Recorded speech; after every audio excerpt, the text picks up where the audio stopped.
Quando è fa maggiore lo anche senza di me.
Ed ecco il primo intervento, Edoardo Rubini, che finalmente ci svelerà quella che è la leggenda del Boccolo, da dove è arrivata, da dove è cominciata e come è arrivata fino ai giorni nostri.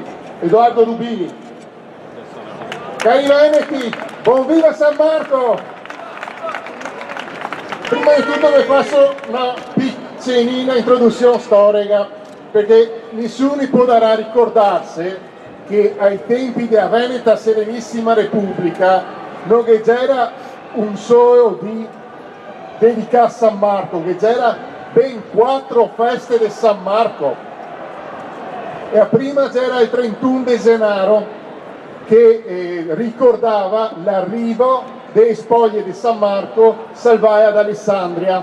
E ora qui sei tornai, la notizia che ha preceduto è a nave, intanto che già era in Istria, qua si è apparecchiato a fare un gran avvenimento e quindi nell'828 è successa questa gran data che è sempre stata ricordata. La seconda festa era il 25 di giugno, questa data si riferisse all'anno 1094, quando che intanto che c'era Dio a costruire la basilica, che aveva sconto il corpo di San Marco dentro una colonna e non c'era più buoni di cattarlo. E intanto che doveva fare la grande celebrazione, c'era disperai e è successo questo miracolo che un pilastro si croa, si ha sparso un gran aroma, un gran profumo e dentro il pilastro si è trovato miracolosamente reliquie. E la terza festa c'era l'8 di ottobre, e l'8 di ottobre ricorda la data in cui questa magnifica basilica si sta consacrata a San Marco, perché in precedenza al posto di questa gran chiesa che ne c'era una delle più piccolina dedicata a Sant'Odaro.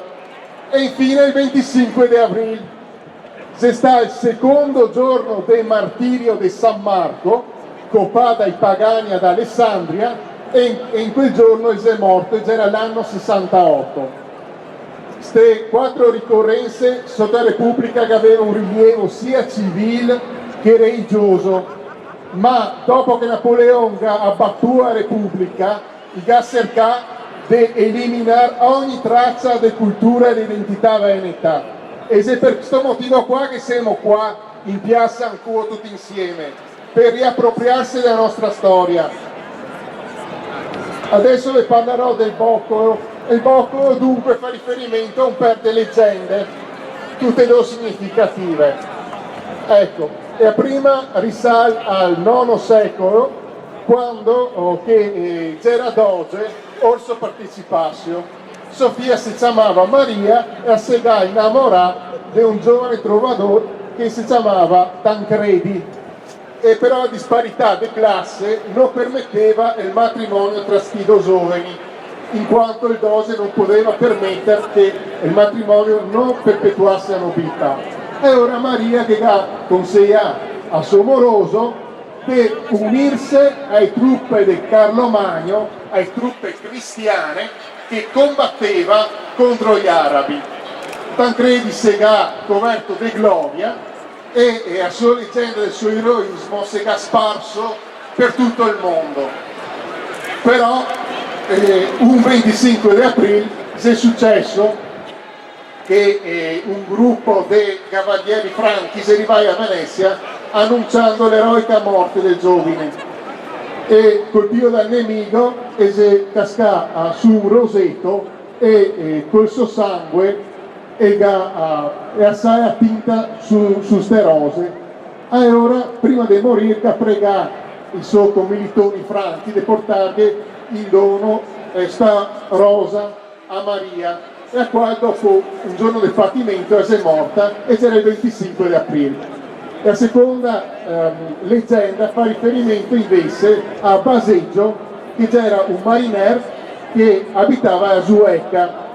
Sto Baseggio era uno dei componenti dell'equipaggio che aveva salvato San Marco ad Alessandria, e dunque per gesto eroico che ha fatto questo dono simbolico del rosetto che ad Alessandria c'era legato a San Marco. C'era un rosetto nato all'improvviso con San Marco che sta martirizzato, e il Baseggio lo ha portato su Ecca e lo ha piantato come confine tra i due rami di sua discendenza, che però cominciano a sbaruffare tra di loro, e questo dissidio non finiva mai finché un bel momento un giovane di un ramo e una tosa di quest'altro ramo, guardandosi attraverso il rosetto, si è innamorato. E ora un bel momento il giovane che ha fatto dono di una rosa a sta sua innamorata, e a se finito il dissidio della famiglia si è sposato, e anche in questo caso qua c'è il 25 di aprile. Ecco, in questo giorno qua a San Marco e ne abbraccia tutti a sua gran ala, e gli altri, anche se avevamo sempre davanti mie difficoltà, anche se perdemo speranze, dobbiamo ricordare questo: San Marco ne protegge, e a sua ala miracolosa farà tornare a Veneta serenissima Repubblica. Viva San Marco! Grazie a Edoardo Rubini. E adesso abbiamo sfatato la vera leggenda del Boccolo, vabbè. Adesso però dobbiamo introdurre la storia di San Marco, e allora dobbiamo fargli capire che stiamo parlando di lui ci vede sicuramente, però sarà più soddisfatto se lo chiamiamo tutti assieme. Chiamiamolo almeno per 5 volte tutti assieme, gridiamo San Marco. Siamo pronti? Sì. San Marco è per te! San Marco! San Marco! San Marco! San Marco! L'avvocato Renzo Fogliata che ci